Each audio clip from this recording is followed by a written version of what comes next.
Olá pessoal, eu sou Cunha Júnior, jornalista cultural, trabalho na TV Cultura, programa Metrópolis, tem formação também em psicanálise. Nós estamos gravando aqui mais um vídeo do canal do YouTube do ILPC, que é o Instituto Latino-Americano de Psicanálise Contemporânea. Nós vamos entrevistar aqui o André Luiz dos Santos. Luiz, tudo bem? Tudo bem? Bem, o André Luiz, que é psicanalista, especialista em psicologia hospitalar pelo ICHC, Faculdade de Medicina da USP, psicólogo da equipe multidisciplinar do Programa de Saúde Mental da Portomed, Serviços Médicos, supervisor clínico e professor universitário de psicopatologia e teorias da personalidade.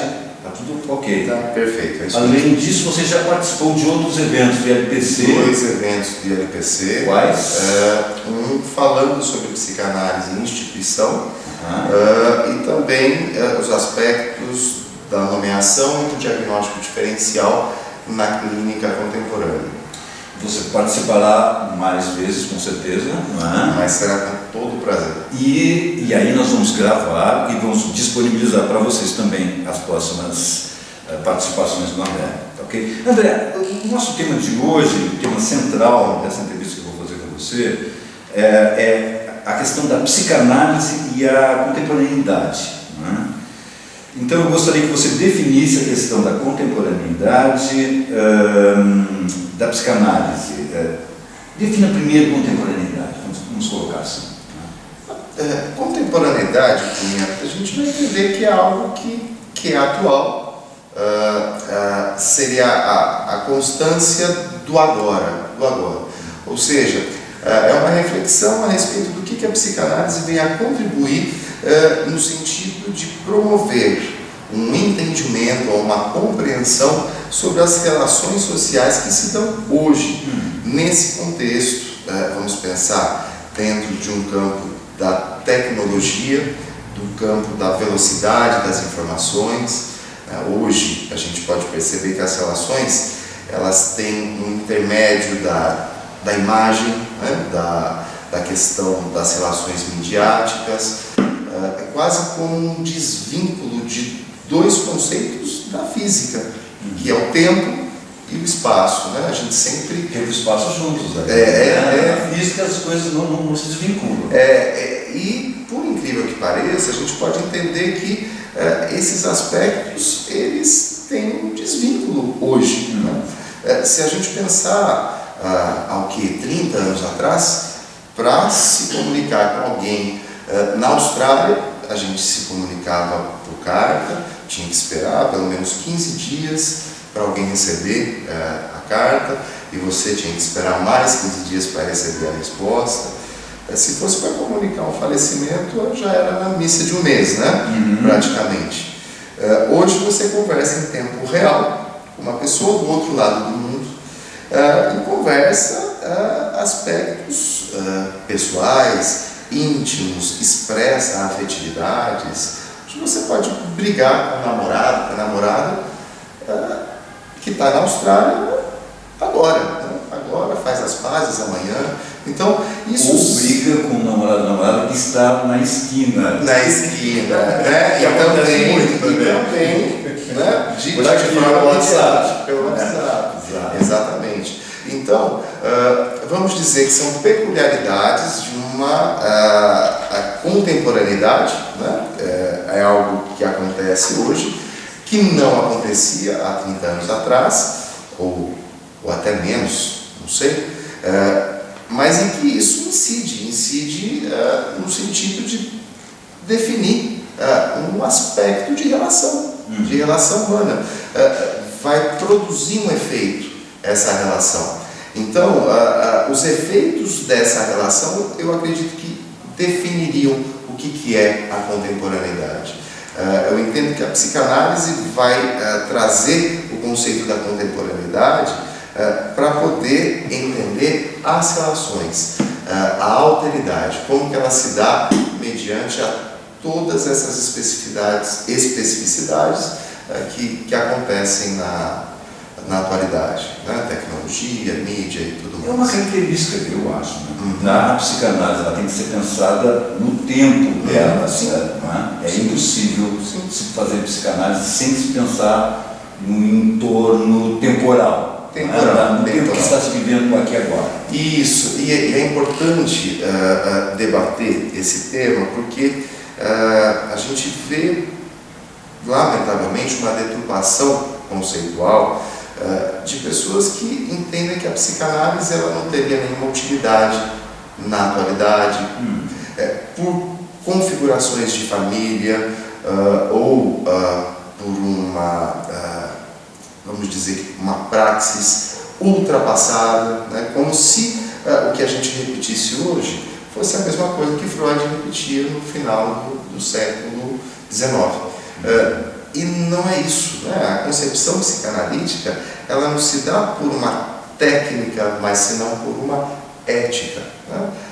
O psicanalista, na verdade, ele é um lugar, Vamos dizer que, mediante ao nosso percurso de formação, nós ocupamos o lugar de psicanalista. Então, quando alguém diz, eu sou psicanalista, ou se apresenta como psicanalista, é muito cabido perguntar, não? Psicanalista de quem? Para quem? Ou a quem? Alguém atribui esse lugar a você. E é um lugar que a gente pode dizer que é um lugar de recepção de demanda e oferta de escuta. Mas uma escuta que não é uma escuta qualquer. Né?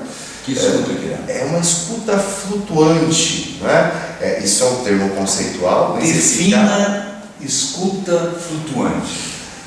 É uma escuta isenta de construções suas, ou suas como psicanalista? Como André. Ok. Como André. Isenta de valores ou até mesmo de interpretações a partir de uma percepção minha. Por que ela tem que ser flutuante e isenta de tudo isso? Porque eu estou escutando ali o sujeito do inconsciente. Então você, como um analisando, à medida que você vai discursando dentro de uma proposta de associação livre de ideias, esse jargão do psicanalista, fale um pouco mais sobre isso, é dentro de uma proposta de você falar aquilo que lhe vem à cabeça, sem se preocupar com julgamentos, sem se preocupar se eu vou achar isso errado, ou se não tem importância, se é algo irrelevante. Tudo isso a gente pede para que você tente se libertar disso. Vamos dizer que se libertar disso totalmente é impossível, né? Porque a gente vai falar aquilo que vem à cabeça, mas tem ali toda uma posição de desejar falar sobre isso, né? Ou até mesmo de não querer falar sobre isso. Se não quer falar sobre isso, tem alguma razão, tem algum motivo, inclusive, para não querer falar sobre isso. Então, o que a gente está escutando, na verdade, é algo além do que é dito. A gente está escutando aquilo que não é dito. Porque o inconsciente, ele aparece justamente naquilo que não se diz. Ele aparece pela via das representações. Então as palavras são utilizadas ali como representantes do inconsciente, que não está ali. Né? A própria condição de representação já denota que está representando algo que não está ali. E o analista, ele vai escutar o que não está ali. É isso. É isso que não está ali e que o analisando sabe que existe. Tanto sabe que existe que ele procura um analista para saber o que é isso. Ele supõe, inclusive, que o analista sabe o que é isso. Objeto pequeno A. Lacanianamente, a gente vai falando que não se assustem. Isso aí é lacanês. Nem sei se cabe aqui a gente explorar esses aspectos conceituais, até mesmo pela proposta, claro, né, de divulgar aqui esses conceitos. Mas a questão nisso, tenho certeza que as pessoas gostam de saber, que você colocou aí que o analisando tenta, ao máximo possível, e o analista também tenta que ele fique não preso a julgamentos, a questão do divã. Ele não está olhando para o analista, ao olhar para o analista, ele não se sente mais solto, olhar de frente, não para o olhar do analista, não tem essa questão de possivelmente o analista estar me julgando? Então, tudo isso que você está falando entra dentro de uma composição da fantasia desse analisando, né? Então, é um tanto quanto complicado a gente falar no campo generalizado. Eu não sei como que alguém vai se sentir se estiver no divã, se vai se sentir julgado, ou qual a fantasia... Fora do divã. Assim, frente a frente. Se eu estivesse frente a frente... Entendi. Aí eu estou falando alguma coisa na minha vida, estou olhando para você. Aí você pisca de um jeito assim, ou olha assim. Então, tem uma interferência? Sim. Vamos dizer que isso interfere na construção de uma fantasia da qual esse analista está imbuído, está fazendo parte disso, né? Na verdade, isso é necessário, né, que esse analista ele componha essa série, né, essa série que eu digo desse sujeito, né? A série que eu digo é o padrão de repetição dele, na dinâmica dele, no funcionamento dele. Quando o analista ele entra nessa série, ele entra na fantasia, nessa composição fantasiosa. Então, isso que ele imagina que o analista está pensando, que está julgando, possivelmente é o que ele imagina também nas relações cotidianas deles, né? Agora, quando eu falo no sentido do cuidado de não generalizar, cada caso vai se pôr como um caso, né? Singularidade. Vai ter uma singularidade ali. E o divã, nesse aspecto, ele não é ali, vamos dizer, que um instrumento para deixar o analisando mais à vontade ou para deixar ele isento dessa fantasia, porque até mesmo ele indo para o divã, essa fantasia continua. Né? A questão é que o divã é uma ferramenta ética mesmo, né? É uma ferramenta ética que vai demarcar, inclusive, uma mudança de posição. Uma mudança de posição no seu aspecto físico, né? Claro, alguém vai sair da poltrona e ir para o divã, está mudando, né? Então muda-se, inclusive, a própria perspectiva do olhar. Mas essa cena da ida ao divã, ela vai também demarcar uma outra mudança, que é a mudança de uma posição subjetiva na relação estabelecida com esse analista. Porque eu vou ter que partir para alguns conceitos mais aprofundados. Não é necessário, foi só uma questão de curiosidade que eu coloquei aí, colocando o divã como um instrumento que é importante, mas a gente não precisa se aprofundar. Só pode até numa outra oportunidade pegar e colocar isso. Esse tema daria uma entrevista toda, né? Mas só para a gente tentar resumir, né? A ida ao divã demarca uma mudança de posição subjetiva. Vamos dizer que de uma transferência imaginária, né? A transferência tem a ver com essa fantasia, né? Imaginária da imagem, né? Da incidência desse olhar, né? Desse escopismo. Vamos dizer que a transferência imaginária ela passa a ser uma transferência simbólica. Porque estar no divã, olhando para o vazio, olhando para o nada, faz com que ele atribua sentidos a isso, né? Sem a consistência da imagem. E isso é um fato importante. Por quê? Porque isso demarca realmente a entrada desse sujeito em análise, né? Agora, outras perspectivas devem ser discutidas também a respeito do aspecto estrutural, né? O analista ele vai analisar o inconsciente no seu aspecto estrutural, no seu aspecto dinâmico, no seu aspecto econômico, né? Nas relações objetais, e a questão estrutural dinâmica ela denota a subjetividade, o modo como um sujeito funciona. No caso, por exemplo, de uma psicose, né? A psicose ela necessita da imagem para se organizar. Sim.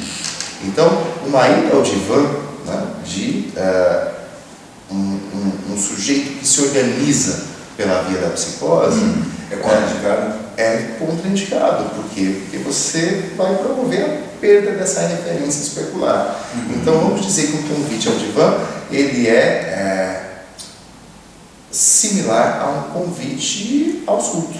Né? Sim. Então, é uma ferramenta ética que denota cuidado e responsabilidade. Segunda questão, como é que você... o que muda, na verdade, frente à contemporaneidade, o que muda nos aspectos da prática psicanalítica nos dias atuais? É excelente pergunta, né? Excelente pergunta. Inclusive até na própria produção de saber das próprias escolas. Eu falei para você há pouco sobre a questão da contemporaneidade, de um contexto de mudança dos contornos da alteridade, dos contornos das relações sociais, dos laços que são estabelecidos, intermediados pela mídia, né, ou pela internet e tudo mais. A prática psicanalítica é uma prática que se funda na escuta flutuante e na associação livre de ideias, que Freud nos coloca como regra. Isso é regra. Se não houver escuta flutuante, se não houver associação livre de ideias, não é psicanálise. Né? Vamos dizer que é um princípio axiomático mesmo. Agora, tudo que sai dessa regra, vamos dizer que Freud, na obra dele, ele nos traz recomendações. Ele traz condições de como uma psicanálise se dá. Né? Condições que favorecem que ela se dê. E aí, claro que numa época vitoriana, num outro tipo de configuração de clínica, não condiz com o que acontece hoje. Né? Então, você pode ter ali o seu consultório com divã, com uma poltrona, penumbra, fazer semblando, né? O semblando daquele cara estranho que põe a mão aqui e fica ali dizendo, fale mais sobre isso. É o estereótipo do psicanalista, da figura do psicanalista, que é uma figura estranha mesmo. Né? Aliás, já é estranho, inclusive, a própria escolha de querer estudar isso, né? De poder falar sobre essa dimensão do inconsciente que é totalmente inconsistente, né? A gente está trabalhando aí dentro de um campo metapsicológico. Então isso soa estranho para as pessoas mesmo, no aspecto geral. Agora, isso, por exemplo, poderia-se dizer que seria impossível levar esse setting para uma instituição. Então, vamos pensar que muita gente acredita que uma psicanálise no hospital, por exemplo, seria feita assim. Né? Tem que ter um divã, usa a maca como divã, né? Você fica ali sentado, fale mais sobre isso. E não é isso. Não é isso. Como é então? O hospital é um outro contexto. Primeiro porque, se a gente falou que o psicanalista é um lugar, ele vai ocupar um lugar numa equipe multidisciplinar no hospital, por exemplo. Agora, ele não entra nessa equipe num lugar nomeado pelo psicanalista. Psicanalista não é uma profissão, é uma ética. Então você não vai encontrar um edital de um concurso para um psicanalista entrar no hospital público, por exemplo. Sim. Né? Então a gente entra com outros nomes. Né? Entraria como psicólogo, por exemplo. Psicólogo é o mais habitual. Né? Agora, a questão da ética que você sustenta é o que vai promover a sua inserção na equipe como um psicanalista. Porque essa ética, ela vai sustentar a sua intervenção. E a intervenção que a gente está falando é uma intervenção na equipe, inclusive. Né? Quando a equipe, ela reconhece o seu lugar como inserido. Então, o que você fala desse lugar tem efeito na equipe, tem efeito numa intervenção com o paciente, com o usuário da instituição. Então, isso é só um fragmento para a gente poder entender a dimensão possível da psicanálise. Né? É possível se fazer psicanálise no hospital, é possível se fazer psicanálise no abrigo, é possível se fazer psicanálise na rua. A gente está fazendo na rua. Você faz. Né? Agora, Freud já atendia caminhando nos jardins, nos campos, isso é possível hoje? Sim. Você teve essa experiência de já fazer isso? Na verdade, a minha prática psicanalítica ela é ambulatorial, né? É um ambulatório hospitalar. Né? Então, estou ali atendendo com um computador aqui do lado, com uma maca, com um estetoscópio pendurado, né? Um modelo médico, né? O paciente da transferência. Isso não interfere em nada? A transferência, absolutamente nada? Nada. O paciente te chama de doutor, não é? E aí não adianta ele já não coloca você numa posição? Está colocando numa posição de quem tem um saber, um saber médico, um saber sobre o corpo dele. Né? Muitos, inclusive, não sabem nem por que estão ali na minha frente. Eu estou aqui porque o doutor fulano me mandou, porque o neurologista me mandou, porque o gastro me mandou, porque o psiquiatra me mandou. Isso é interessante, porque hoje não é só um psiquiatra que encaminha um paciente para um psicólogo. Nós temos aí vários médicos que encaminham, que entendem que aquilo que está sendo apresentado como sofrimento desse sujeito não é da ordem orgânica, não é da ordem do saber dele. E aí encaminham para quem ele supõe que sabe o que é aquilo. E muitos não sabem por que estão ali. É diferente, por exemplo, num consultório, numa clínica, em que alguém tem a iniciativa de ligar para poder levar ali uma questão interna, uma questão sua, algo que está incomodando. Às vezes aquele paciente que chega no hospital, ele não sabe nem por quê, não sabe nem o que está incomodando ele. Muitos não têm nem ponto, porque o incômodo não é dele, é do médico. Claro. Não tem nenhuma indicação que a gente possa dizer para que uma psicanálise se dê. Agora, o que sim a gente pode levantar como questão do seu aspecto epistemológico ou de como viabilizar a praxis da psicanálise numa instituição é que ali a gente vai ter uma escuta flutuante, mas é uma psicanálise que a gente possa dizer que aplicada. Né? Não dá para a gente poder ali promover um processo de análise que se dê, né, pelo tempo lógico, que pode ser 3 meses, como pode ser 10 anos. A gente muitas vezes nesse caso você vai ver esse paciente quantas vezes em média? Sim, na sua experiência. Às vezes a gente vê ele em período de internação. Uhum. Então, o que acontece? O máximo que a gente pode fazer ali é tentar promover um conceito teórico importante que se chama retificação subjetiva. Seria algo muito, aliás, seria muito, não, né? É o que a gente falou há pouco, a mudança do sujeito, né? da saída dele da poltrona para o divã. Eu disse que isso demarca uma mudança física, mas também demarca uma mudança subjetiva, de uma posição subjetiva. Então vamos dizer que a gente promove isso no hospital, tenta promover pelo menos. Aí vem a pergunta, mas não tem divã? Tem divã? Não é isso. É a mudança da posição dele frente ao sintoma. Porque até então, quando ele se apresenta, na maioria das vezes, ele vem numa posição muito alienada ao discurso do médico. Né? Então o sintoma em si não é dele, o sintoma é do médico, tanto que é o médico que sabe desse sintoma, tanto que é o médico que vai cuidar desse sintoma. Então vamos dizer que nossa proposta é tentar fazer com que esse sujeito se dê conta de que esse sintoma é dele e de que ele tem responsabilidade nisso. Agora, veja bem, responsabilidade não quer dizer que ele provoca o sintoma dele. Por exemplo, diabetes. Não estou querendo aqui dizer que ele promoveu a diabetes. Tá?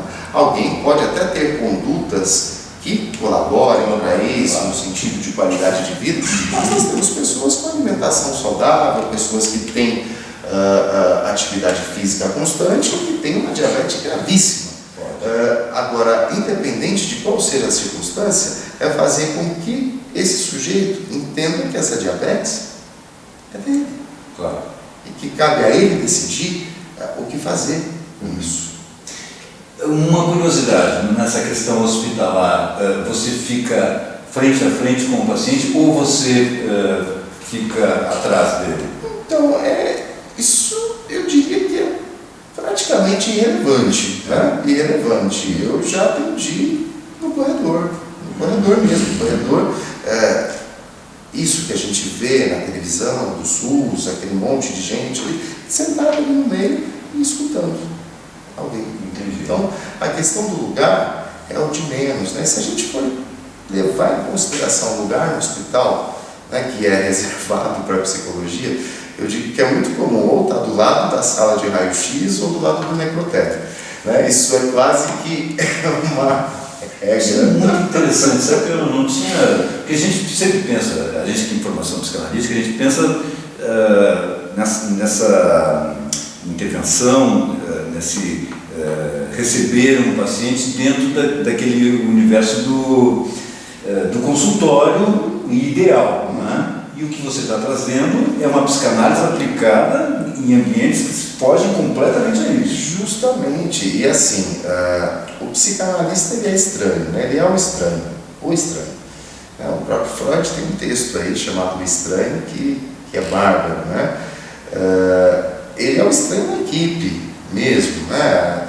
É o estranho no sentido de muita gente não saber o que é esse psicanalista ali, quem que é essa pessoa, né? A equipe, olha, psicólogo, não fala perto dele, que ele sabe tudo de você.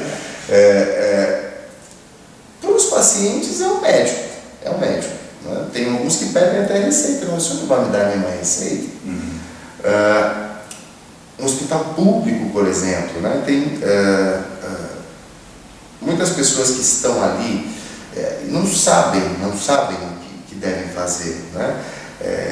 De uma crueldade muito grande, né? A maneira como a saúde pública vem se colocando, não sei nem se há proposta, né? Criticar a saúde pública, mas eu acho importante deixar claro que esses hospitais existem pessoas de uma simplicidade tão grande e de não conseguir realmente uma dimensão cognitiva que entenda para onde ele tem que ir, né? Então tem pessoas que estão ali com um papel, olha, vai em tal setor, né? Agora você imagina, por exemplo, um hospital escola, né? O próprio HC, né? É uma cidade aquilo. Então tem pessoas que estão ali dentro e não sabem para onde tem que ir. Então elas veem você com um jaleco branco e ela entrega o papel na sua mão, sem falar absolutamente nada, porque ela entende que você sabe para onde ela tem que ir, o que ela tem que fazer, sem de repente. Claro. Não tem nada a ver aquilo que está sendo solicitado a ela, isso não tem nada a ver com o que você faz ali dentro. Mas para ela você sabe. Para ela todo mundo que está ali dentro trabalhando sabe dela. Isso é uma condição transferencial que é crucial. Se não tem transferência, não tem psicanálise. Então, esse transferência nessa relação em que você está com um paciente no corredor de um hospital, que você se apresenta ali e não sabe exatamente quem você é, também não importa, ele não tem noção se você é psicólogo, médico, psicanalista, mas você como psicanalista, é importante para a psicanálise a transferência. Sim. Como é que se estabelece a questão transferencial num paciente que está jogado num corredor de hospital? Então, é a transferência, por exemplo, com a família, né? Com a família, e mesmo com ele que está ali naquele corredor esperando que um outro conduza ele a um tratamento que alivia a dor, ou seja, ele realmente está ali na mão do outro, né? Então, são intercorrências que a gente vai lidar a partir dessa composição de cena, né? Tem uma cena transferencial no hospital, na instituição.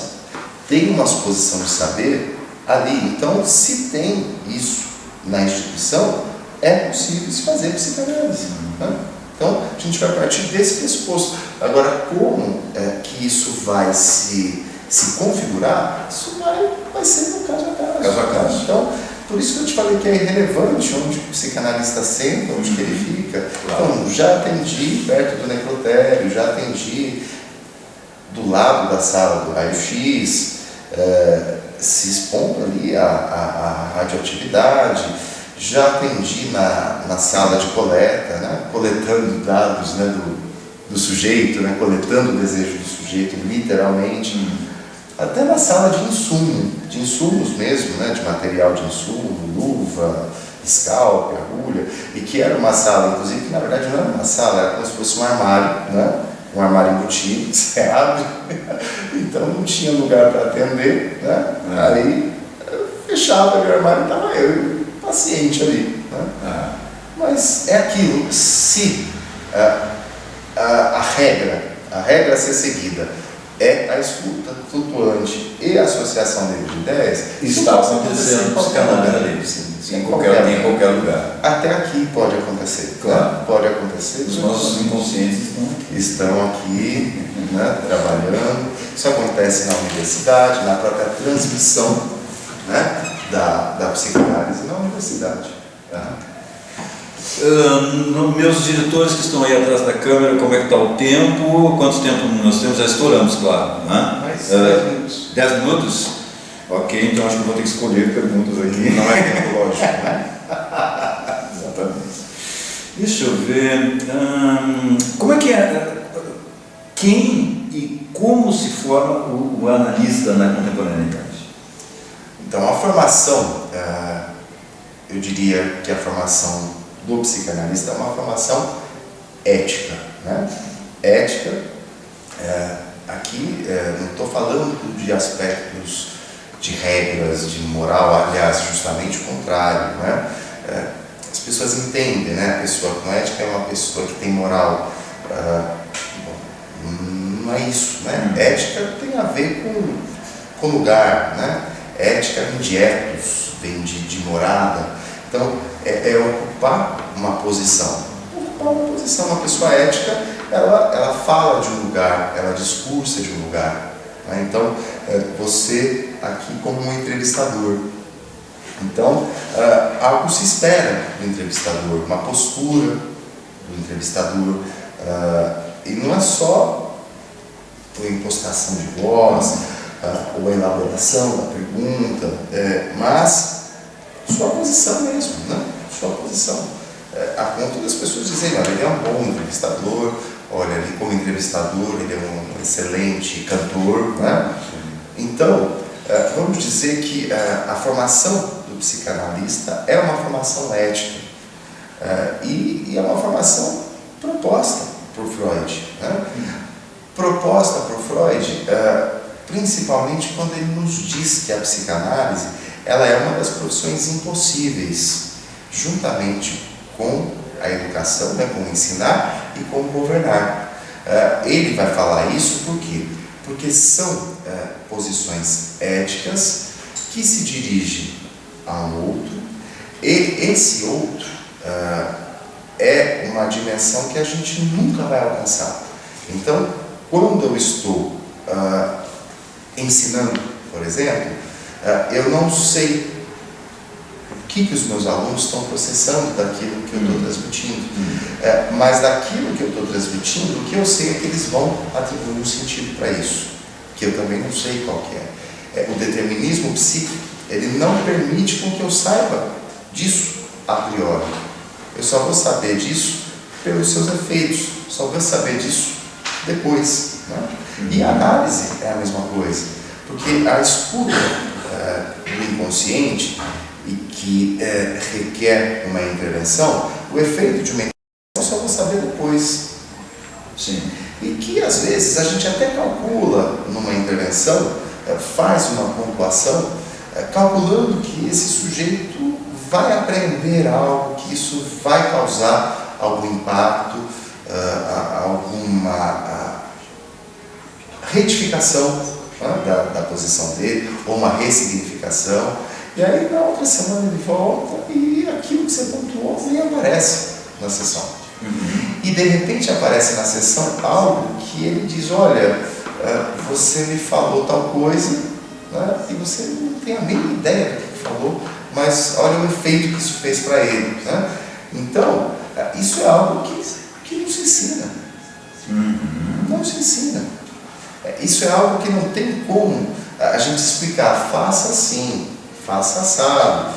Não há um manual de instrução. Então, nesse aspecto, a formação ela vai ser continuada. E quando eu falo continuada, eu estou falando no seu aspecto de contínua, não de continuação. É contínua. Aí você pode até me perguntar, mas então o psicanalista não se forma? Ele se forma continuamente. Continuamente. É o que está acontecendo comigo agora aqui. Isso. E para isso existem realmente condições necessárias para que essa formação se dê, que é a análise. Né? A análise ela é a formação do analista. Né? Então, tem coisas básicas. Análise pessoal. Isso. Que é importantíssimo. Exato. Essa análise, ela não é uma obrigação, ela não é uma obrigatoriedade. Ela é uma condição ética. Né? Então, se você não quiser fazer análise, você não precisa fazer. Mas você não vai se formar. Você não vai se formar. Né? Você não vai se formar um analista. Claro. Tá? Então, vamos dizer que a escolha é sua. A escolha é sua, a decisão é soberana. Agora, fazer análise é uma condição ética. Ética no sentido de que é dessa posição de analisando que você alcança a posição de analista. O final da análise é justamente quando se forma o analista. Ali, né? Quando esse analisando sai do lugar, sai da posição de analisando para ocupar a posição de analista. E isso fica bem claro para o analista quando ele sai dessa posição? Sim, porque para o analista é quando ele vai ocupar uma outra posição que não é de analista. Né? Vamos dizer que nessa relação de análise, que veja, isso pode ser aplicado em qualquer contexto prático mesmo, né? A gente estava falando há pouco da instituição, mas vamos tentar pensar na própria análise estricto sensu mesmo, né? A análise do consultório, né? Só tem lugar para um analista e para um analisando. Então, se o analisando saiu do lugar dele para ocupar o lugar do analista, o que cabe ao analista? Né? É um rebotalho, né? É um lixo mesmo, literalmente. Não serve para mais nada. Não serve. Pronto. Acabou. Tem tempo para mais uma pergunta só? Você, meu diretor, quer passar alguma pergunta em específico? Deixa eu ver aqui. Eu acho que aquela questão do público mais jovem pode ser interessante, não é? Não é? Professor André. Olha aqui. Como é que você, como professor, por isso eu coloquei aí, observa aí o interesse dos graduandos, especificamente de psicologia? Poderia ser até de outro curso, poderia ser de medicina ou um psiquiatra, né, que se forma em medicina, se forma em psiquiatria. Enfim, esses graduandos, o público mais jovem tem interesse na psicanálise.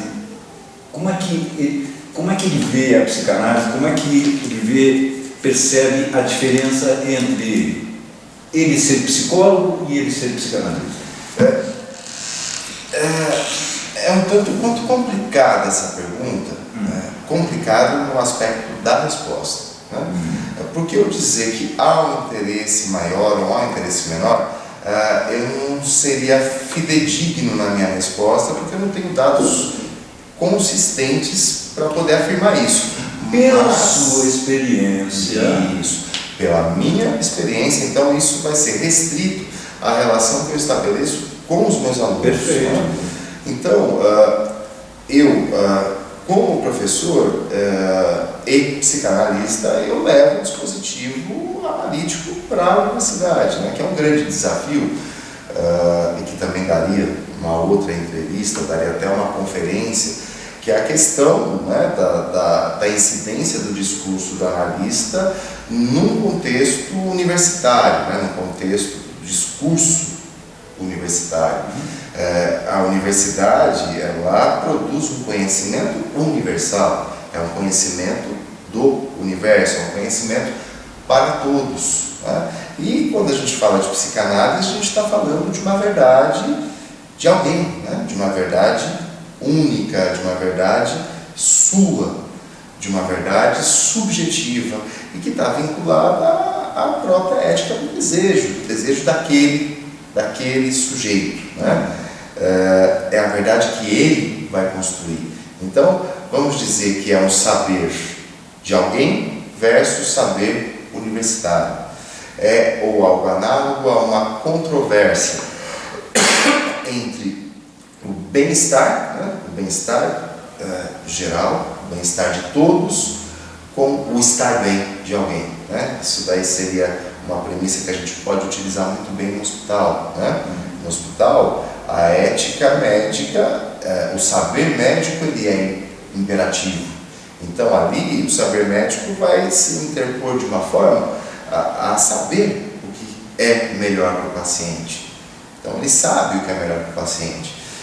Para o discurso médico é inadmissível escutar de um paciente com câncer dizer que não vai se submeter à quimioterapia. Claro. E aí chama o psicólogo, olha, convence ele, olha, ele vai morrer. Então, que ele vai morrer mesmo um dia, né? Como todos nós. Você sabia que você vai morrer um dia? Né? Todos nós morremos. Agora, a questão em si é essa controvérsia, essa divergência discursiva e ética. Então, na universidade, vamos dizer que a proposta, né, num curso de psicologia, por exemplo, é transmitir a teoria psicanalítica, né? Muitos alunos, inclusive, entendem que a psicanálise é como se fosse uma especialidade da psicologia. E não é.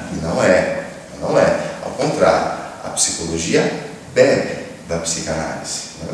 Há uma diferenciação ética, né, ontológica e epistemológica considerável, né? Inclusive a própria delimitação do objeto da psicanálise e do objeto da psicologia.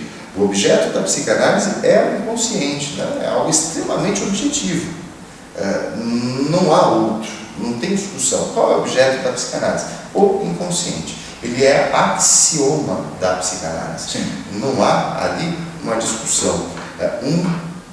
Alguém que se apresenta como psicanalista dizendo, olha, eu escuto o inconsciente, mas eu também levo em consideração as contingências, eu faço ali algumas técnicas de reforçamento. Então essa pessoa não é psicanalista, né? E se ela se apresenta como psicanalista, ela pode-se dizer tranquilamente, ela é charlatã. Ou desconhece totalmente, né, a proposição ética da psicanálise. Então, para o discurso universitário, a proposta vamos ensinar a teoria psicanalítica, vamos ensinar Freud, os pós-freudianos, os conceitos teóricos, os desdobramentos, mas não vemos uma proposta de uma aplicabilidade desses conceitos, e não só no aspecto da prática profissional, mas de uma aplicabilidade lógica, né, na subjetividade desses alunos. Eu entendo que quando eu estou transmitindo a psicanálise para os alunos, eu estou promovendo alguma coisa. A proposta ali é promover saúde. Promover saúde. E eu sinto os efeitos disso, né? Eu percebo que se estabelece uma transferência ali. Há uma transferência. Então, se há transferência, há dispositivo analítico. E aí existem os efeitos. Os efeitos que eu sinto, pelo menos nesses anos de docência, não sei se a palavra positivo ela é aplicável, porque assim, se eu falar positivo, eu vou dizer que é algo que eu espero. Tiro positivo. Mas vamos dizer que o efeito é de um grande interesse pela psicanálise. Mas, em contrapartida, também tenho alunos que, depois que passaram em aula comigo, tiveram aversão à psicanálise.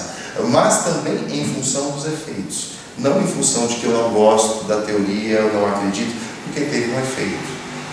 Um efeito de angústia muito grande e que fez com que o aluno decidisse: eu não quero saber disso.